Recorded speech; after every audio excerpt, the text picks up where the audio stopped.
लगातार भाव आम जो खबर को बारंबार देखे आसुचु आज सका पखापाखि 7:30 ରୁ 8 भितर कटक चांदवाली रास्तार कटरपड़ा कलापोल पाखे जो बस और ट्रक्र मुहांमुही धक्का होता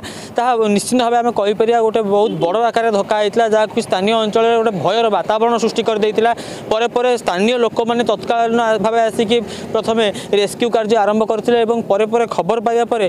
स्थानीय पुलिस प्रशासन एवं अग्निशम विभाग गैस कटर साहाय्य आसी बस को काटी ट्रक को काटिक भितर जी लोक थे यात्री थे से उद्धार करते जहाँ आम खबर पाऊँ बर्तमान सुधा जे कि 3 जनकर मृत्यु होती जे कि ट्रक ड्राइवर थे मृत्यु होता खबर जहाँ आमको मिली जो प्रथम निश्चन कोइली गोष्ठी स्वास्थ्य केन्द्र को निया जो मैंने गुरुतर अवस्था थे कटक एससीबी मेडिकल को स्थानांतरित कर सब बड़ कथा हूँ जो दुर्घटना घटी जितेबाला ये दुर्घटना घटी जेहेतु ये कटक चांदवाली मुख्य राजपथ तेणु ये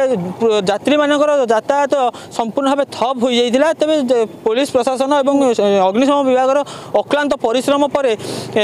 देखे चाहे मो सहयोगी देखे से चित्र जे कि गोटे प्रकार पूर्वावस्था को रास्ता फेरी आसी यात्री मानकर जहाँ यातायात स्वाभाविक अवस्था को फेरी आसी तेज आम जो अन्य देखापी जावा जितेबाला समस्त यात्री मानू जितेबाला निश्चन गोष्ठी स्वास्थ्य केन्द्र को निया मृत जो 3 जन होते परिवार को खबर दि जाता परिवार लोक आसिक शव को व्यवच्छेद कटक नहीं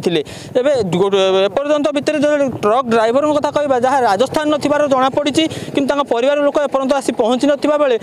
मृत शरीर बर्तमान निश्चनकोइली गोष्ठी स्वास्थ्य केन्द्र में पड़ रही।